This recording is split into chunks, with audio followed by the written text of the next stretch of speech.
Hello everyone, welcome back to my channel. So today we are going to discuss about Python dictionary. So on my screen you can see the list of items that we are going to discuss today.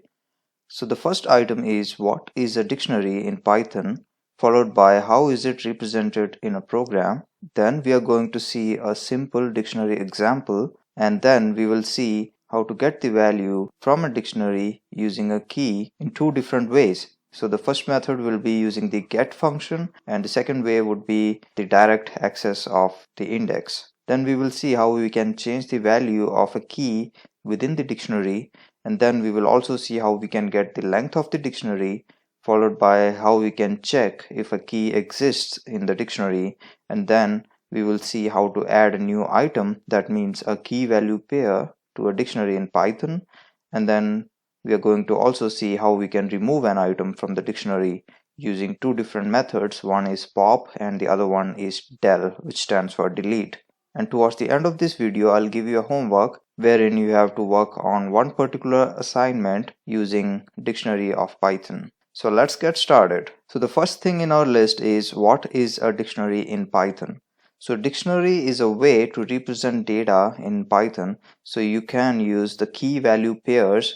It's similar to the objects in JavaScript or any other programming language where you have objects and the objects are represented using a key value pair, wherein you use a key to find the value associated with that particular key. So to get more information about a dictionary in Python, we will go through one example in our step 3 here.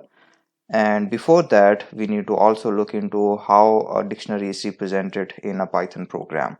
So let's get into it. So in Python programming, a dictionary is represented using the curly brackets. So if you remember from our previous videos, we had lists which were represented using the square brackets, but you have to remember that the lists are in square brackets, and if you see curly brackets, that means it represents dictionary. So we jump into the next step, which is to see a simple dictionary example in Python. So as I already mentioned, a dictionary in Python is represented using the curly brackets. And then we also know that a dictionary is a key value representation of the data. So let's first create a key, which could be anything. So in this particular example, I create a string. For example, the name. So my first key is name followed by the colon, and the value I will fill as Anoop, then followed by comma, and then I want to have another key which is age. So I will put it as an integer value which is 31, and then I will put the gender here, which is a string again.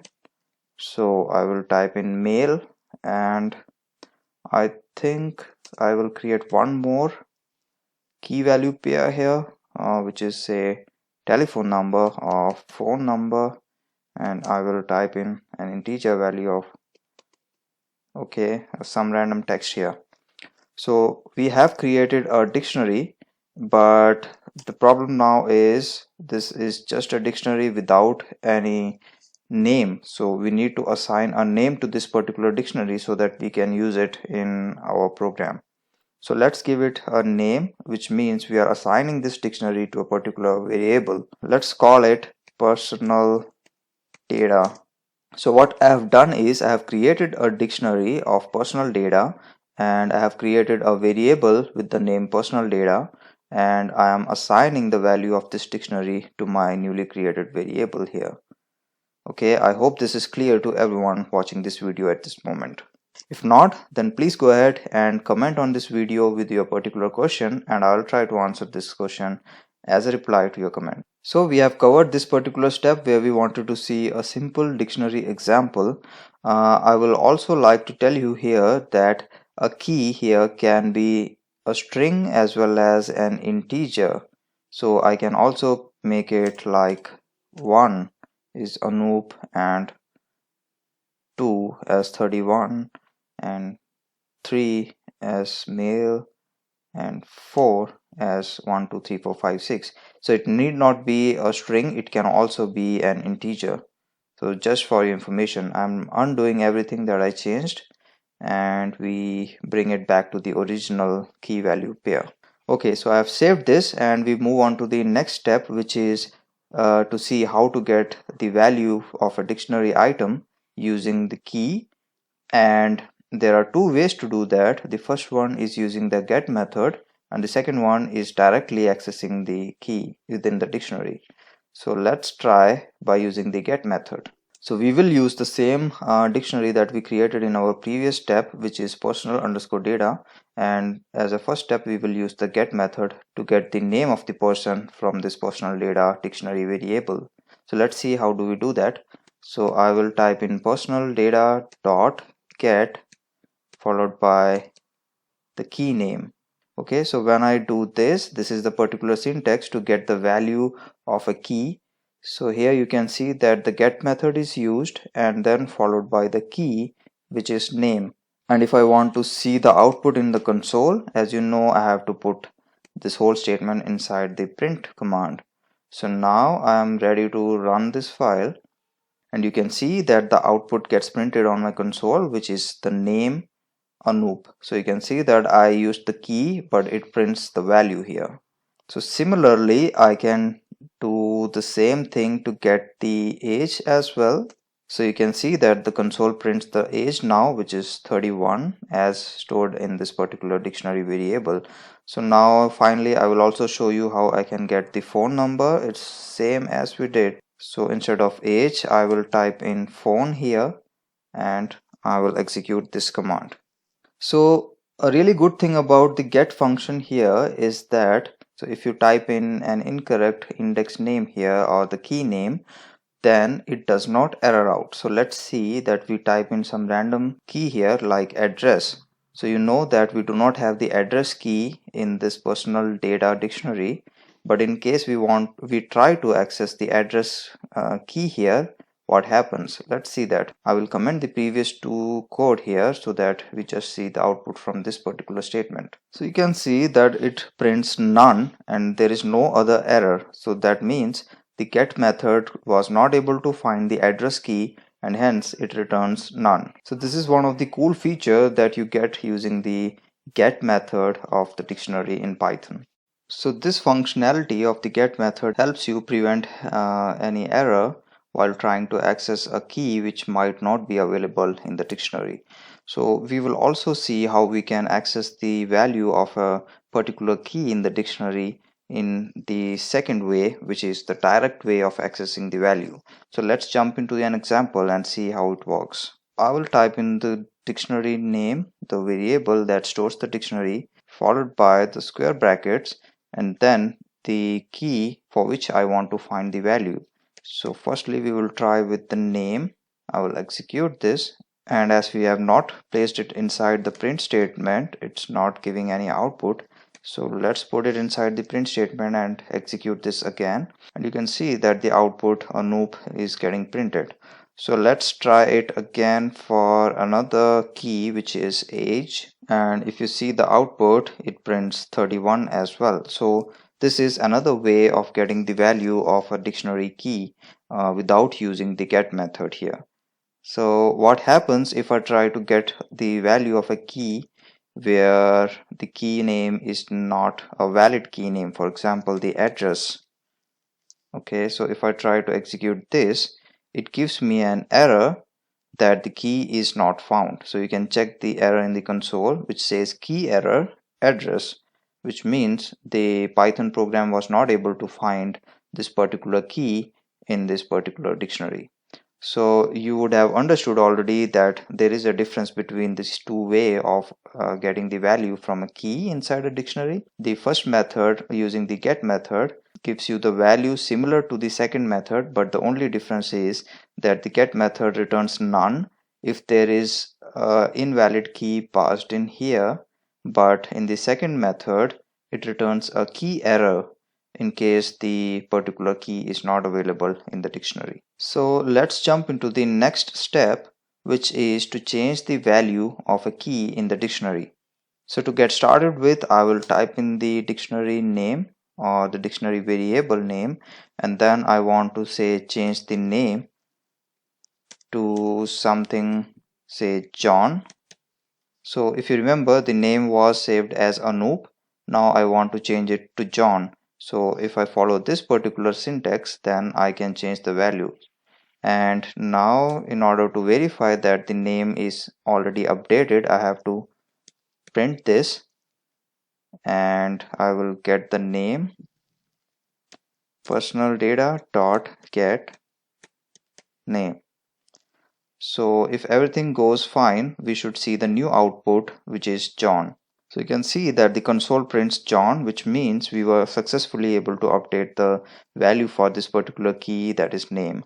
Now the next thing we could do in a dictionary is to get the length of the dictionary. So how do we get the length of the dictionary to see how many keys are present in this particular dictionary? So in our example, we have 4 keys, which is name, age, gender, and phone.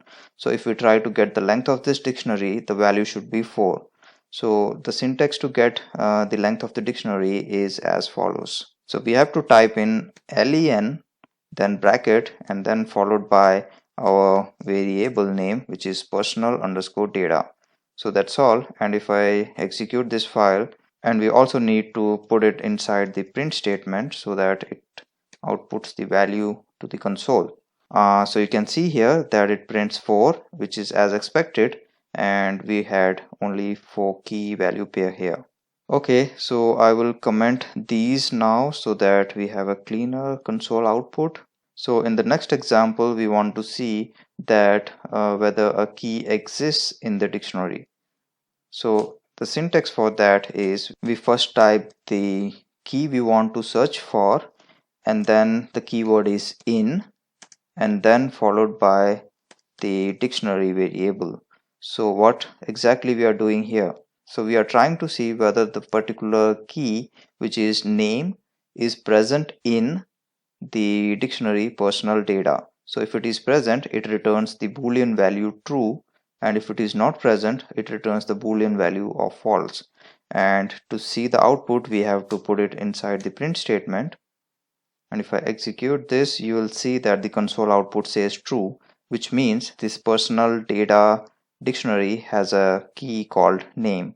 So we could also do it for the other key, which is the age, and I can do this and execute, and you can see there are 2 trues, so that means both name and age is present. And if I try to put address here, it should return me false because address is not a valid key in the personal data at this moment. So you can see that the last output says false, which is as expected. In the next step, we will see how we can add a new item, which is a key value pair to an existing dictionary. So the simple syntax here is the dictionary name followed by the square brackets, and then the new key that we want to add and the value for it, John Street.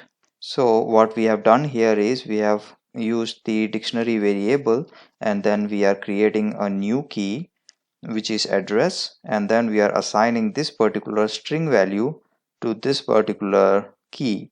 So this key has a value of John Street 123 now. So in order to see whether this new key is created or not, we have to print the updated dictionary. So we put it inside the print statement as we have done earlier as well.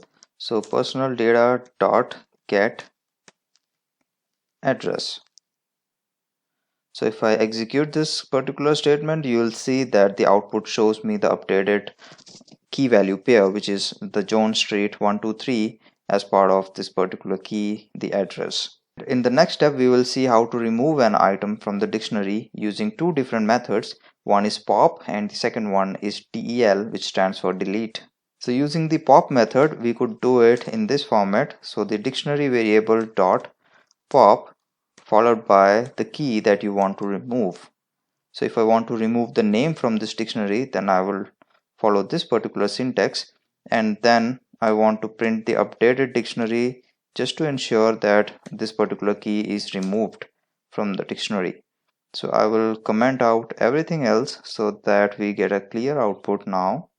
So I will execute this file, and you can see that the updated dictionary is now printed, which has the keys age, gender, and the phone, but there is no key called name. That's because we have used the pop method to remove this particular key.